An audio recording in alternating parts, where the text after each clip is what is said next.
It's Friday, and that means it's 7:02 Unplugged.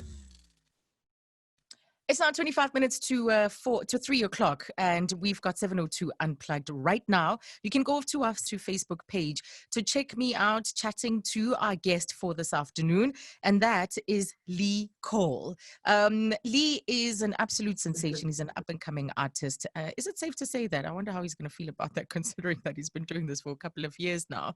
And he is with us now on the line on Zoom. We join him on Zoom as we discuss his career, and maybe you're a fan. Join in on the discussion and give us your feedback on his music as well. 072-702-1702 for your WhatsApps and your calls on 072-702-1702. Lee, how are you doing? I'm great. How are you? I'm also super. Thank you so much for doing this for us, because you recorded this performance for Unplugged today, and it's absolutely generous of you. Thank you. No, thank you very much for having me. So let's start at the beginning, because South Africans would be familiar with your work after you did the cover for Agana Mali. That's was right. A huge song, huge hit, and you decided to do your own cover, which then also got a huge appreciation on YouTube. Lots of people watched it on YouTube. So the love for the song, where did it start and why that particular track? Funny enough, I was in China at the time on a sports, away at a sports tournament. And a friend of mine played the song for me. It hadn't blown up yet. And or it was in the process of blowing up. And I heard the song, and something about the song just drew me to the song. And I said to my friend, I've got to do a cover of this. I've tried to get the accent as best as I can, and I got to do this. And I did. I got home from China and I just started playing around. He helped me with the pronunciation of the words, etc., etc. And I recorded it, and in a week I released it, and it just blew up. It went viral, which is crazy. Yeah. Did you chat to Sun El Musician? I did. Actually, we chatted afterwards. We tried to do a feature afterwards as well. And I'm sure we'll do a lot of work in the future, but it just opened up a lot of doors for me. Yeah. Yes, very nice, very nice. So you've got this new single out right now, and we're gonna keep chatting, play the music, come out again until the top of the hour. So I want the story. You describe it as a song. It's a ballad, and it's also a heartbreak song. It touches on a toxic relationship, or talks about the toxicity, that of certain relationships. What had been going on? Sure. People ask me this all the time. They hear the song, and they say to me, Lee, jeepers, bro, are you okay? Are you okay? Is your heart still intact? Yeah. And nothing. I didn't really go through the experience that I wrote about in the song, but as a writer, I tend to place myself in a lot of emotional boxes and trying to empathize with people that have gone through a situation of that kind. So when I wrote "I Don't Want to Wait," it was about various friends of mine that had been going through seriously hard breakups, and it's about learning to let go and move on when you're not being valued and appreciated in a relationship. So that's pretty much what the song's about. Yeah. Nice. I think you've got a very unique, I don't even know the terminology. I'm not, a musician, but the tones and the textures in your voice. What's been your journey with your voice, especially when it comes to discovering it, what it can do, what it's best suited for? And we'll hear it coming across as well in the music when we get into it. Sure. Well, I started singing at the age of 10. I'm 25 now, so it's been quite a minute, like they say. And it's a journey of self-discovery.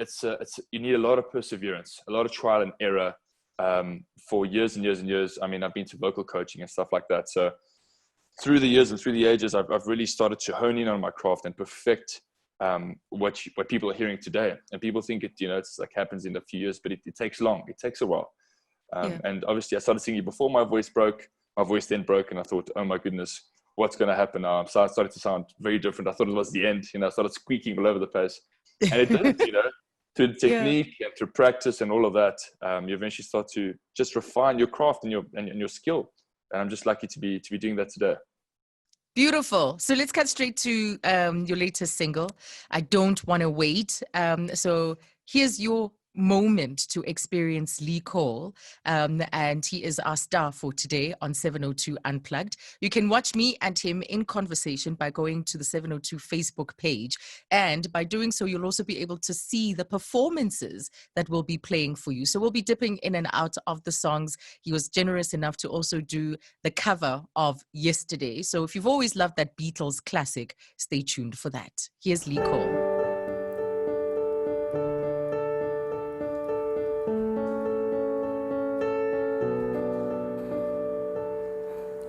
Breathe you out, breathe you in, make me forget where I've been. I don't know. Maybe we should let this go. Second glance, can't say no. Fighting things I can't control. You're all I know, babe. 'Cause I don't wanna wait. I don't wanna wait for you. I don't wanna love you. I'm done. And every single day, all the little things you're doing make me feel up in yours. 'Cause the more I love, the more I get burned. The more I feel hurt, the more we both know we just can't work. So I'm gonna wait, I ain't gonna wait for you. I'm just being real with you. I'm done. Burn me down while you shake, looking for something to blame. It ain't fair. Why'd you have to play the game? Tell me now, hear me now. This voice keeps screaming your name. You're all I know, babe. 'Cause I don't wanna wait. I don't wanna wait for you. I don't wanna love you. I'm done. And every single day, all the little things you do make me feel up in yours. 'Cause the more I love, the more I get burned. The more I feel hurt, the more we both know, yeah, we just can't work. So I'm gonna wait, I ain't gonna wait for you. I'm just being real with you, yeah. I'm done. Wow. Thank you very much. Wow, we had a moment in here because there was that note. Melissa's also commented, Melissa Conradi. Did you feel that as well, Melissa, as you sent that on Facebook, that comment on Facebook?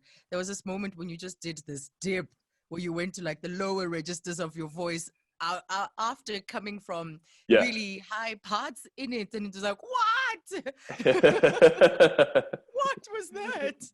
Abel and I, my technical producer, we both had that moment at that time, like, whoa. So beautiful, absolutely Thank you. beautiful. Thank you very much. So this song, already clearly you have international ambitions with it. You recorded it in New Jersey, written and recorded it in New Jersey. Even the video, the landscape or the cityscape is you walking around a train station in New Jersey. How did that opportunity come about? And so early on, you're already thinking of an international audience. Sure. It's, I shot it last year. I went to the States last year for about 3 months. Because my ambition has always been to take my music overseas, birth my music, in Jersey, and make the most of it and take it to the world. I tend to dream big very often. And so last year I went to the States for 3 months. My producer is actually based in the States. And so we recorded the song there. And while I was there, he put me into contact with a videographer named Daniel. And we met briefly. And I just got a good feeling about his vibe. And I was like, I want to shoot the video here. We recorded the song here. I'm going to shoot the video here. And that's what happened. So we ended up recording it at a train station in Jersey. And the rest is history. Yeah. And how are you feeling about how it's doing, especially on stations? To be honest, do charts. Yeah, look, to be honest, it's exceeded all my expectations. I had a couple of goals that I wanted to hit with the song, and it's achieved them so far. And I'm just so grateful, honestly. I'm just so grateful that it's resonating with people and it's speaking to people. And that's, I mean, as an artist, and any artist will tell you, it's all you really want is for your music to resonate with people and to to speak volumes. And I think it's kind of done that. And it's my first major song. It's my breakout hit. And it's really starting to turn the tables for me, which I'm really happy about. Everywhere you turn, honestly, I mean, all the commercial stations, especially the music stations, giving you plenty airplay. It must be nice. Do you remember the first time you heard your music? Did you jump around, scream about? What's that feeling like? I did. Or you think, that's me, that's me? It was actually during lockdown. I think it was beginning of April. And a friend had messaged me telling me that it's on radio. And I was like, yeah, whatever. And then I was at home with my family. And when we heard it, and I swear, we're like a bunch of Teletubbies jumping around in the lounge. Just, oh, la, la, yeah! And everyone was kissing, embracing each other. And it was just like, finally.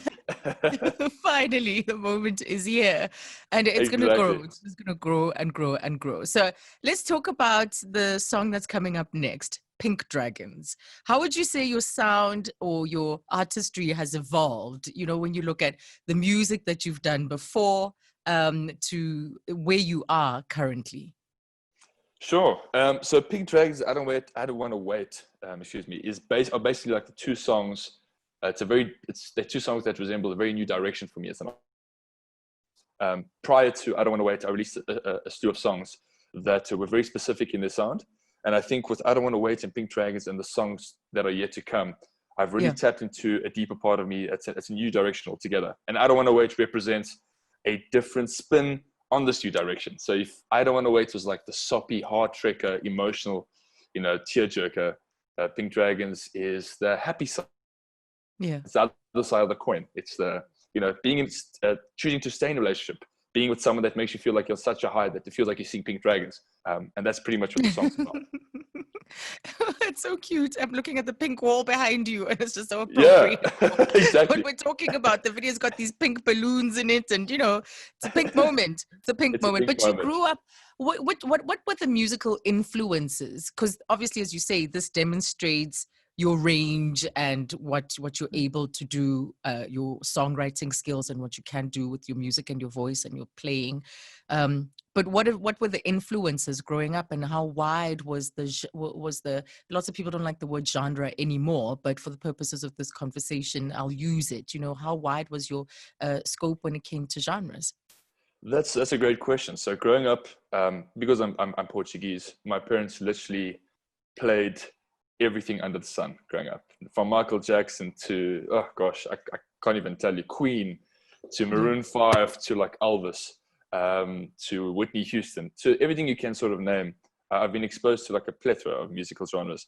And I think growing up with that is kind of helped me sort of draw elements for each of those genres and kind of cultivate, like sort of craft it into my own kind of craft, into my own sound. So when I hear my stuff today, like with Pink Dragons, you'll hear a piece in the second verse, which is very like, sounds a bit like Queen, a lot of harmonies, a lot of layered harmonies. So I tend to take pieces of inspiration from any sort of genre I can sort of listen to. Yes, and then of course, coming from the diverse society that we come from, you had to dip your toe into something like Agana Mali, Of course, you know the drill.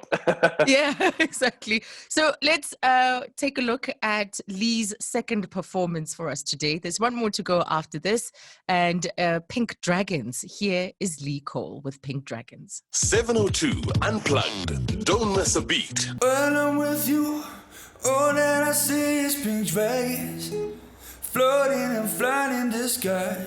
It's what you do, it's just what happens.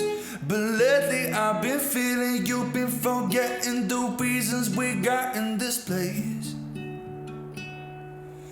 'Cause baby, I don't care if we lose, I just want you to try. 'Cause if you gon' love me, then say something to me. We got nothing to prove, I don't want you to hide. 'Cause if you gon' love me, then say something. When you're with me, feels like I'm floating in heaven, drunk on the stars in your eyes. It's what it is, counted by blessings. But lately I've been feeling you've been forgetting the reasons we got in this place. 'Cause baby, I I just want you to try. 'Cause if you gon' love me, then say something to me. We got nothing to prove. I don't want you to hide. 'Cause if you gon' love me, then say something. Tell me you're feeling the fire.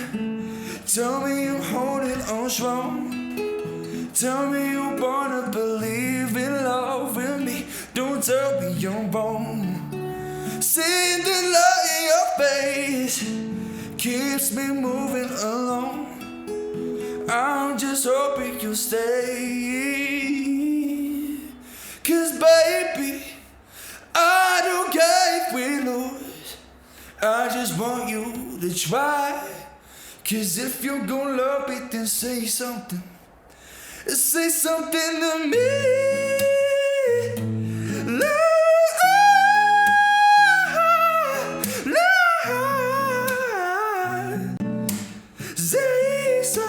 Say something to me. We got nothing to prove. I just want you to try. 'Cause if you gon' love me, then say something to me.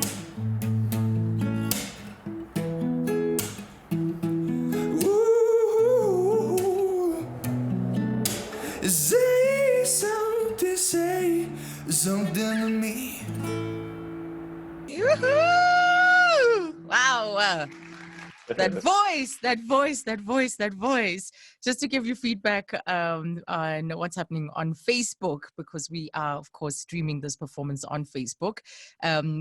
Webster says, "Thank you, guys. You made my day. Boy, can he sing. What a talent." And he says, "Oh, I wish he could sing at my engagement party for 15 people, but Corona." That comes from Webster. So you've put the man in the mood. And then Lombe in Linden says, "The first song is breaking my heart, and I'm literally crying over a situation I was recently in that had to end, where I had to leave because it was a toxic entanglement. My heart's breaking again." Lombe, this comes from Lombe in Linden. It just shows how relatable the songwriting is, and that's exactly what you wanted to achieve. 100%. It's the tricky part, is like trying to write something, because I think people and other artists, you'll see that to write something that's specific to you or that you like, it's easy to do that because it comes from you. But to write something where a lot of people can take it and listen to it and be like, "Hey, this applies to me. I can resonate with this." It's a lot more challenging. One person says, "Please ask Lee if local DJs can do remixes of his song, the music that he's just performed." Oh, 100%. You guys know where to find me on social media, so do as many remixes, and I'm always keen to hear them out. Okay, so what happens next? Because like I was saying earlier on, you're one of the most exciting pop voices on the scene right now.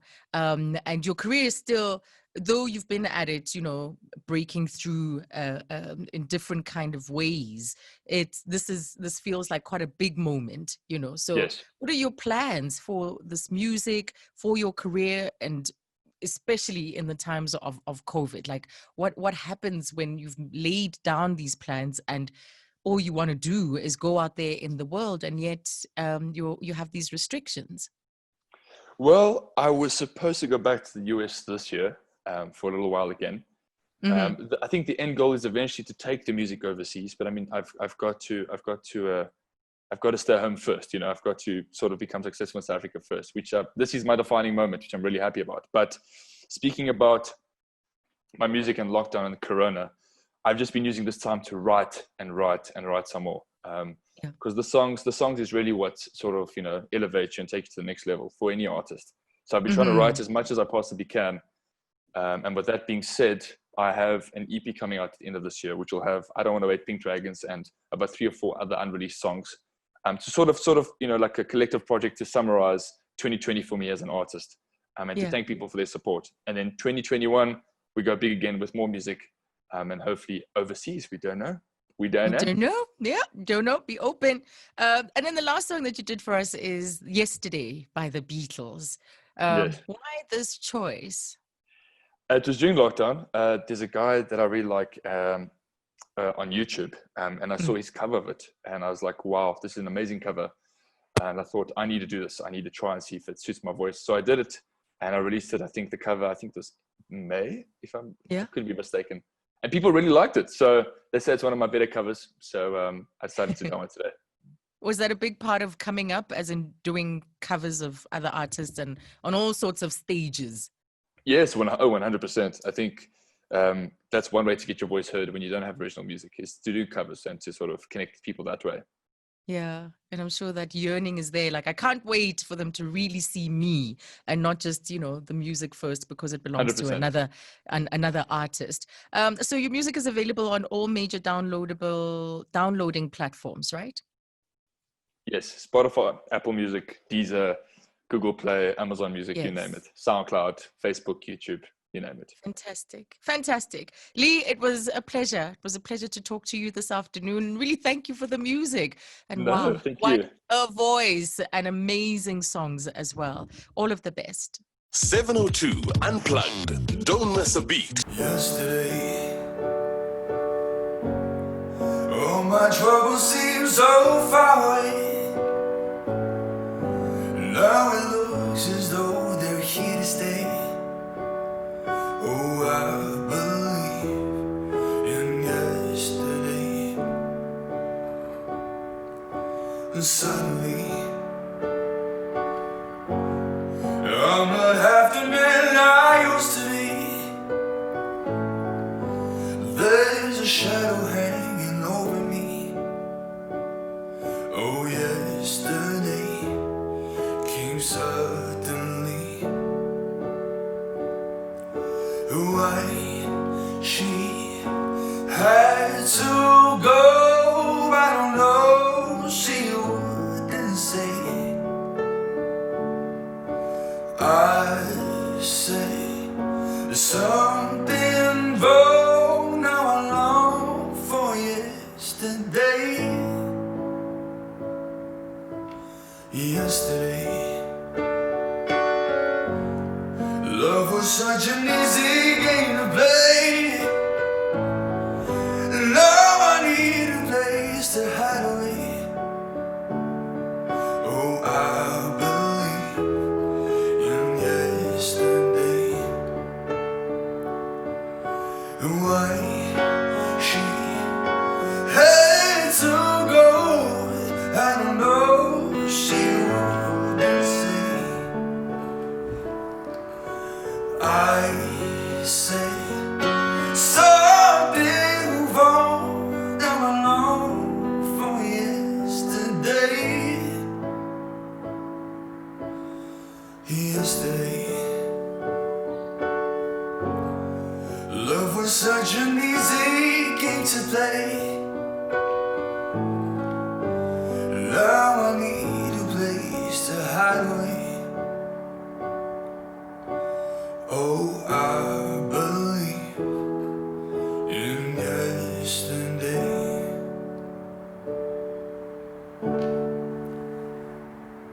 It's Friday, and that means it's 702 Unplugged.